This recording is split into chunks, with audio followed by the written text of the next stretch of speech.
Hey guys, I want to do a quick video on the difference between a drill and a drill driver.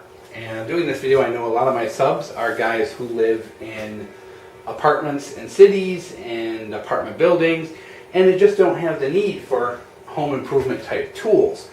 And I know a lot of places, I lived in apartments where you can't hang pictures and things like that, so some people just don't even have this, period, and have never used it, and just don't know the difference because, not of any fault of their own, but because they've just never had the need.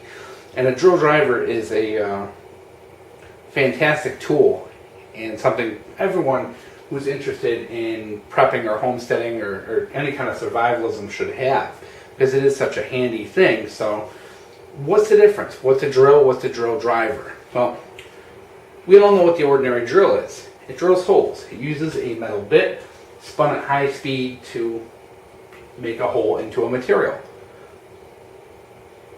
Now, a lot of people tend to use that drill also for driving screws, nuts, bolts, carriage bolts, things like that.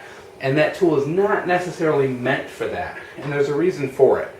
Drills, even though they are variable speed, are not variable when it comes to torque. They apply a certain amount of torque, and that's that. So it's very easy when you're using a drill to strip out a hole when you're putting a screw in. It's very easy, especially with small, soft wood, to strip it out and basically kind of screw up your project. So what is a drill driver?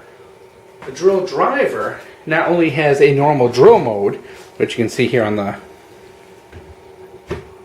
the clutch, but it also has variable settings for your driver. And with these settings, they start from like 1 to 24. At the lowest setting, it applies very little torque.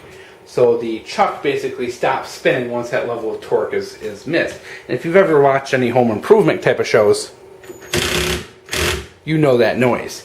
That is when basically that level's been reached and the chuck stops spinning, but the motor keeps going. Now, of course, as you increase this level, it becomes harder and harder to stop that from spinning.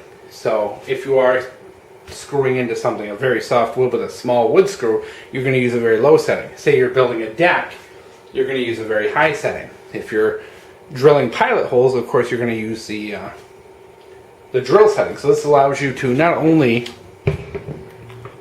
drill, but also to use this as a driver in a much more controlled manner.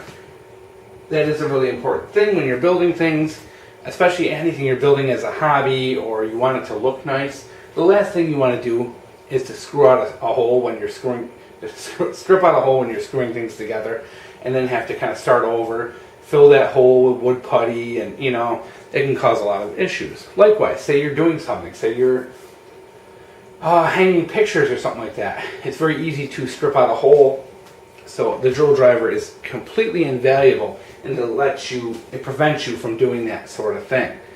And is also very helpful when it comes to outdoor use as well. You're drilling into something, you don't want to drill too far, you can set your setting very low, that way it takes it very slow, nice and easy, and you're not going through, say if you're putting up a fence or something like that, you have that delicate kind of thin cedar board that just loves to split. You can use that drill driver to make sure you're not going too hard and too fast. So why is this so important as a homeowner? Even if you own an apartment, say shit does hit the fan, a hurricane's coming, a tornado happens, earthquake, you name it, this is something that's very, very handy. Now the drill in itself is very, very handy, but a drill driver is a little bit more handy because it does allow you that little extra versatility in the tool.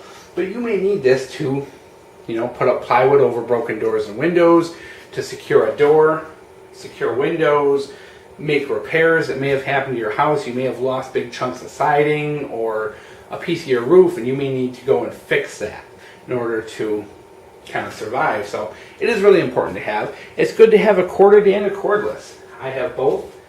But the cordless is good because if your power's out, you can still use it. At least you have some use out of it, whereas the corded, you're going to need some alternative source of power. So, very invaluable thing. A million uses around the house, in the yard. This is the thing I tend to go to more than any other tool. And it, you know, given the prices on these things, you can get a cheap corded drill for like 35 bucks. You can get a cheap cordless for 50 or 60. It's a great thing to have and will never go wrong. So I did want to explain the difference between a drill driver, because I know it's very easy to go to a place like Walmart and pick out that, you know, like $29.99 drill and then bring it home and realize with $5 more you could have got the drill driver, which gives you that little extra versatility. So I just wanted to point that out, the difference for you guys.